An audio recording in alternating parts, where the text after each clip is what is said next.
عادل صاحب، ایک جانب ہم امریکہ اور ٹرمپ کا کردار تو دیکھ رہے ہیں ایران اسرائیل وار میں، لیکن اس جنگ کا آخر فائدہ کس کو ہوگا اور نقصان کس کو ہوگا؟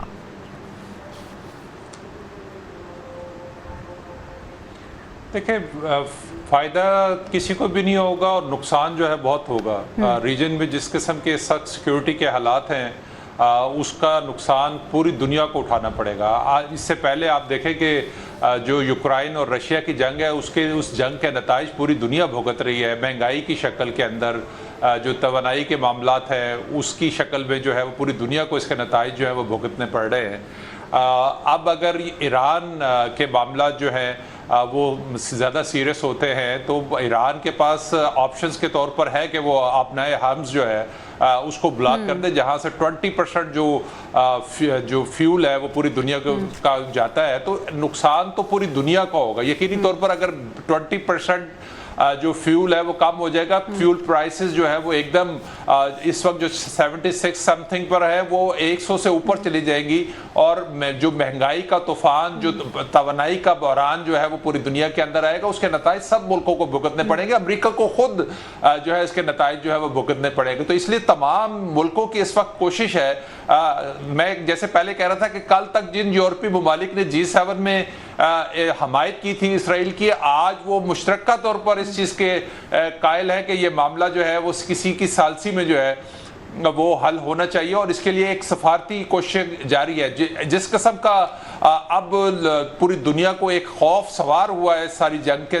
تو مجھے نہیں لگتا کہ امریکہ کے لیے اتنا آسان ہوگا کہ وہ اس جنگ کا حصہ بن جائے۔ اور ہو سکتا ہے کہ امریکہ جنگ کا حصہ نہ بنے، لیکن اسرائیل اور ایران کے درمیان جو معاملات ہیں وہ کچھ عرصہ اسی طرح چلتے رہے، اور اس میں جو ہے وہ باقی ملکوں کی جو مداخلت ہے اس کی وجہ سے شاید اتنا بڑا نقصان جو ہوتا دکھائی دے رہا ہے وہ نہ ہو سکے۔ تو اس میں ضروری تو اس میں ہوش مندی کا جو اس وقت ناخون لینے وہ تو امریکہ نے لینے۔ ایک طرف وہ کریڈٹ لے رہا ہے کہ اس نے پاکستان اور بھارت کے درمیان جو ہے وہ جنگ رکوائی ہے، ایٹمی جنگ رکوائی ہے، اور دوسری طرف وہ ایسے حالات پیدا کر رہا ہے کہ یہ ریجن پورا جو ہے پھر ایک طرف جو ہے وہ جنگ کے جو آپ نے بہت امپورٹنٹ جانب اشارہ کیا جس میں آپ نے ابنائے ہرمز کی بات کی۔ دفاعی اور معاشی ماہرین یہ کہتے ہیں کہ یہ جو ابنائے ہرمز ہے صرف ایک بحری راستہ نہیں ہے بلکہ عالمی توانائی کے لیے ایک لائف لائن ہے۔ واغر صاحب، اگر ایران اس کو بند کر دیتا ہے تو پوری دنیا پہ اس کے کیا اثرات مرتب ہوں گے، اور کیا ایران یہ کہا جا رہا ہے کہ سوچ رہا ہے اس کو بند کرنے کے بارے میں؟ اب دیکھیے، کیا امریکہ کو اس چیز کا اندازہ نہیں ہے کہ اگر یہ بحری راستہ بند ہو جائے تو دنیا کا کتنا نقصان ہوگا؟ بات یہ کہ امریکہ بغیر نتائج سوچے سمجھے، وہ صرف اپنا فائدہ سوچتا ہے کہ میرا تسلط جو ہے وہ دنیا پر قائم رہے، تمام ممالک میرے زیر اثر کام کریں اور سارے جائیں بھاڑ میں، برباد ہو جائے ساری دنیا، امریکہ قائم رہے، اس کی بدماشی قائم رہے، اس کا تسلط قائم رہے، اور وہی پوری دنیا پہ جو ہے وہ راج کرے۔ دیکھیے، ریکارڈ کے مطابق تاریخ میں 6 اور 9 اگست کو امریکہ نے جاپان پر حملہ کیا تھا، اس سے لے کر 2015 تک 30 ممالک پر امریکہ حملے کر چکا ہے۔ بتائیے کون سے مغربی معاشرے نے اس کو کنڈیم کیا ہے اور اس کے خلاف آواز اٹھائی ہے کہ امریکہ کتنی زیادتی کر رہا ہے اور اس پر اپنے پر بھی پابندیاں لگنی چاہیے۔ میں وہ ممالک دیکھ لیں آپ، جاپان کے بعد Korea, Guatemala, Indonesia, Cuba, Congo, Laos, Vietnam, Cambodia, Grenada, یہ کتنے ممالک ہیں، Libya, El Salvador, Nicaragua, Iran ہے، پھر پاناما ہے، Kuwait, Somalia, Bosnia, Sudan, Afghanistan, کتنے ممالک ہیں جو امریکہ کی زد میں آ چکے ہیں۔ تو اب بھی امریکہ کا وہی کام ہے، وہی اب بھی دنیا ساری کو اسی طرح وہ برباد کر رہا ہے، خود جنگ مسلط کرتا ہے، اور اس کے بعد کبھی کسی کے درمیان آ کے برج بن جاتا ہے، کبھی اس ملک کی حکومت بدل دیتا ہے۔ جو اس کے مقاصد ہیں وہ اس نے حل کرنے ہیں۔ اب ایران میں بھی جو امریکہ کے مقاصد ہیں وہ حل کرنے کی پوری کوشش کرے گا، بس فرنٹ پہ اس نے اسرائیل کو رکھا ہوا ہے کہ میرا نام بدنام نہ ہو، کام پیچھے میں کروں، لیکن بربادی اسرائیل کر رہا ہے۔ بھئی اب اگر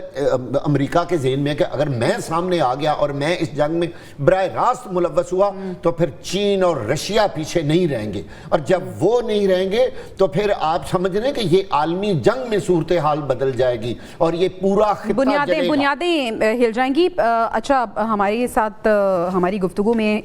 آئی آر ایکسپرٹ بھی شامل ہیں، ان سے ہم کچھ رہنمائی لے لیتے ہیں۔ سر یہ بتائیے گا کہ ٹرمپ یہ کہہ کے گئے ہیں کہ میں جو کرنا چاہتا ہوں نا ابھی کسی کو معلوم نہیں ہے، کس حد تک ٹرمپ جا سکتے ہیں؟ کیا ممکنہ اقدامات ہیں جو امریکہ کی جانب سے اٹھائے جا سکتے ہیں اس جنگ کے حوالے سے؟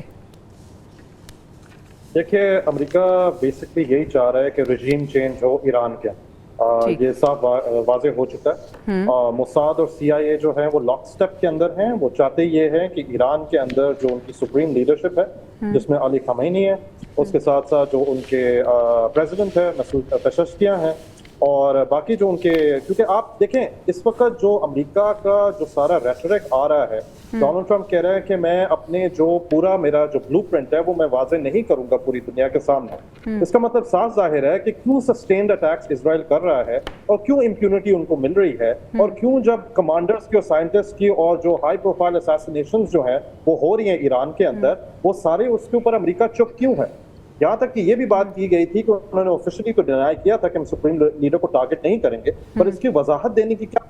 سے صاف ظاہر ہوتا ہے، جس طرح لیبیا کے اندر معمر قذافی کی حکومت گرائی گئی تھی، جس طرح بہت ساری اور رجیمز کو گرایا گیا تھا، صدام حسین کی رجیم کو عراق کے اندر گرایا گیا تھا، اس وقت امریکہ کا ٹارگٹ جو ہے وہ کوورٹلی ہوگا، وہ اوورٹلی نہیں ہوگا۔ کوورٹلی یہی ہے کہ وہ کسی نہ کسی طرح سے اسرائیل کو ایگ آن کر رہے ہیں کہ آپ رجیم چینج کریں، رجیم چینج کر کے اسرائیل فرینڈلی زائنسٹ پرو زائنسٹ رجیم جس طرح شاہ ایران تھے 1979 کی اسلامک ریولوشن سے پہلے، اس قسم کی رجیم آ جائے، اسرائیل کے لیے وہ ایک فرینڈلی رجیم بن جائے گی، سفارتی تعلقات کے بھی بڑھنے کے چانسز ہو جائیں گے، ابراہیم اکارڈز کو وہ اور زیادہ ایکسپینڈ کرنے کی کوشش کریں گے، اور یہ پورے اسرائیل کی جو سیکورٹی کی جو سچویشن ہے وہ کافی حد تک ٹھیک ہو جائے گی پوری مڈل ایسٹ کے اندر۔ Iran was the last front, کیونکہ ہمیں یاد رہنا چاہیے کہ ابھی حال ہی میں بشار الاسد کی رجیم جو ہے وہ گری تھی شام کے اندر، جی وہ واحد ایک ریزسٹنٹ فرنٹ تھا۔ اب احمد الشرا کی حکومت آئی، ان کی طرف سے کوئی کانڈمنیشن کا سٹیٹمنٹ یا کوئی اس طرح کی کوئی بات نہیں کی گئی جنہوں نے اسرائیلی بربریت اور جاریت اور جینوسائیڈ جو غزہ کے اندر ہو رہا ہے یا جو اٹیکس ایران کے اوپر ہو رہے ہیں اس کی طرف سے تو کوئی کانڈمنیشن نہیں ہے۔ دس رجیم از دا لاسٹ فرنٹ